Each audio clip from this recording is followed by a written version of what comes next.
Hello, friends. Today our topic is the difference between a guru and a Satguru.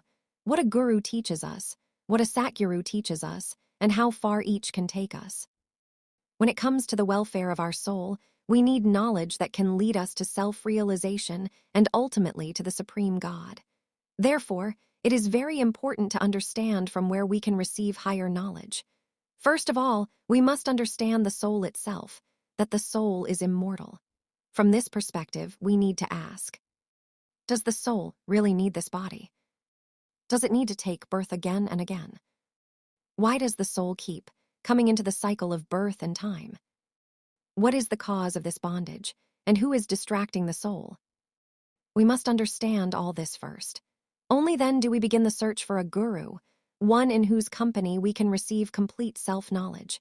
If we look at it this way, we must search for a Satguru, because only a Satguru can give complete self-knowledge and complete knowledge of the elements. Let us understand what we can receive from different kinds of gurus. When we search for a guru, we see many sadhus, saints, yogis, ascetics, and tapasvis. We become confused and think that all are the same, and that whoever we take refuge in will give us the same knowledge. But this is not true. There are different states of meditation. Do you know that within you, besides this gross physical body, which is only for one lifetime, there are 6 more bodies, beyond which lies the state of the soul, then the state of Keval, and finally the supreme state, param hand/param pad, where one merges into God.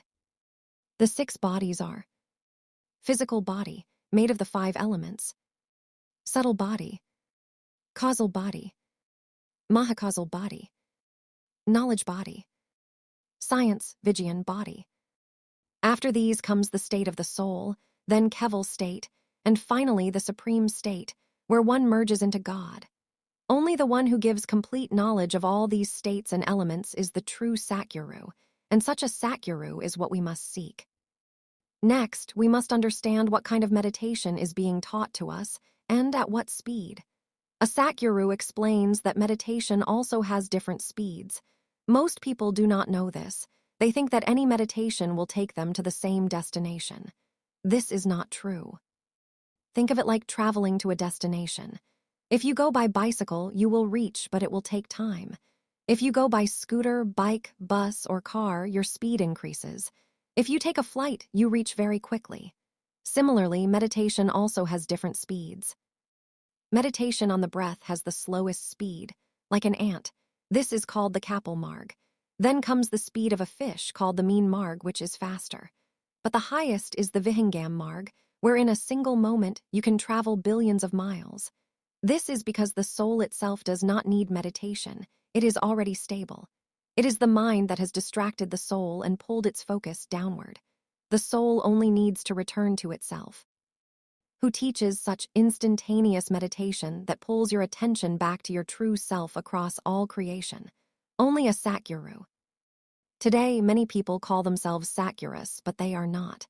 They may be sadhus, gurus, yogis, mahayogis, or tantrics who teach tamasic or tantric practices. They may teach meditation, but where is that meditation taking you? This must be understood. The word guru means one who takes you from darkness, gu, to light, ru. Satguru means one who takes you toward truth, satya. One who leads you toward truth, toward the soul, and gives complete knowledge of the soul, mind, and elements. That one is the true Satguru, and only such a Satguru should be accepted. Some gurus teach worldly devotion, which is not wrong. But just as children first learn basic letters and then move forward in education, from school to college to master, and PhD, spiritual growth must also progress. First comes ritualistic worship, then scriptures, then practices that may even give siddhi powers. But tantric knowledge and siddhis cannot take you to complete self-realization. They fall under dark or heavy state of mind devotion. The soul does not need siddhi powers. Mystic power only increase ego because no one can take the place of God. When one moves toward liberation, all siddhi powers must be renounced. Even subtle maya, the maya of spiritual powers, is the hardest to leave. Many get stuck there, become enlightened being returned to the world, and display miracles so people worship them. This is ego, not liberation. True liberation comes through spiritual power, which awakens inner knowledge. When this awakens, negative energies, tantra, fear, and temptations cannot affect you. This is real spiritual protection. Maya distracts us externally through relationships, anger, greed, and attachments. Similarly, subtle Maya distracts us through spiritual powers. Many seekers get trapped here. A Satguru, however, is also called the liberator, because in a single moment, he burns the karmas of many lifetimes. A Satguru works through the body, but is connected directly to the supreme element, Param Tattva. During Nam Diksha, the Satguru transfers divine energy to the disciple, Shaktipat, transforming the disciple's energy toward the supreme. Through satsang and proximity, this divine energy continuously flows. The meditation taught by a Satguru is Sarati Yoga and Vihangam Marg, meditation from the soul's perspective, not from imagination of the mind. Meditation based on imagination, visions, or even form-based deity worship is still mind-based meditation. The supreme truth cannot be bound in form. All creations in this universe arose from the mind's desire. This is why understanding the difference between soul and mind is essential.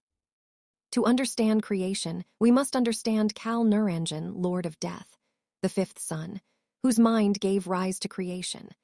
This knowledge is found in Anurag Sagar. Until one understands this, one cannot understand why the soul is trapped in cycles of birth, karma, heaven, hell, and the 84 lock life forms. The supreme Purush is eternal and unchanging. That which is created and destroyed is not truth. It is illusion, Maya. Even the Mahakal, Lord of Death, who creates and destroys, is not the supreme God of the soul. Beyond the 4 Vedas, there is a 5th Veda called the Swasham Veda, Self-Veda, present within the soul itself, not to be read but to be realized. This knowledge was hidden, and only Satgurus reveal it. Kabir Sahib Jai brought this truth in every age, and in Kali Yuga, he established the Satguru tradition. In true Satguru tradition, the divine power is transferred only to a worthy disciple, not by bloodline or inheritance. At one time, there is only one true Satguru. Be alert. Wherever money is demanded to teach meditation, it is hypocrisy. True spiritual knowledge is never sold. A Satguru takes the seeker through all inner states: waking, dream, deep awareness, turiya, turiyatit, prajna, and mahaprajna, until complete enlightenment, where karma dissolves and liberation becomes possible. Therefore, we must clearly understand the difference between a guru and a Satguru, and seek the true Satguru. Why do we need a Satguru? Can we reach God directly? Now here comes a very important question. Many people say, I don't need a guru or a Satguru. I will pray directly to God. At first, this sounds very spiritual. But let us understand this deeply and honestly. Do you know where your prayer actually goes? Your prayer does not reach God directly. Your prayer reaches only up to your mind. Why? Because you are praying through thoughts. Thoughts belong to the mind. And the mind itself is part of creation and illusion. So whatever prayer you do, chanting, requesting, begging, thanking, it all happens inside the mind. That is why sometimes you feel peace after prayer. Sometimes you feel emotional. Sometimes you feel hopeful. But your soul remains the same. Your bondage does not break. Your karma does not dissolve. Your rebirth does not stop. Why direct prayer cannot reach God? God is beyond mind. God is beyond thoughts. God is beyond imagination. And here is the truth. The mind cannot reach God. Only the soul can reach God. But the soul itself is trapped inside the mind. So how can a trapped soul reach the supreme truth on its own? This is exactly why a Satguru is needed. A Satguru does not pray on your behalf. A Satguru does not ask God for you. A Satguru does something far greater. A Satguru disconnects your awareness from the mind, awakens your soul consciousness, connects your soul directly to the supreme truth. This connection is called Nam Diksha or Shaktipat, It is not belief. It is a transfer of awakened consciousness.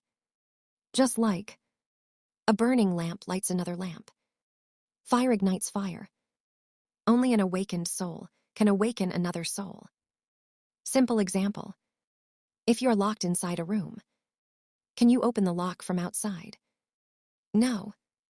Someone who is already outside the room must open the door for you. Similarly, we are locked inside mind, time, and karma. A Satguru is already beyond this lock. Only he can open the door for us. This is why self-effort alone is not enough. Effort can purify you, but liberation requires grace. I don't need a guru is often not realization. It is ego speaking quietly. Because if we were already connected to God, fear would not exist. Suffering would not exist. Death would not scare us. Rebirth would not continue. The very fact that we suffer means we are not yet connected. Prayer through the mind gives comfort. Grace through the Satguru gives liberation. Mind-based devotion can calm you. Soul-based awakening can free you.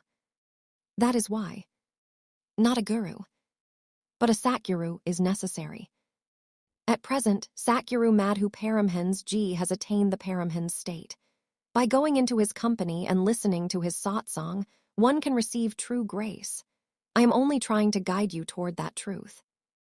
I hope this audio has clarified some basic concepts for you. Thank you for listening.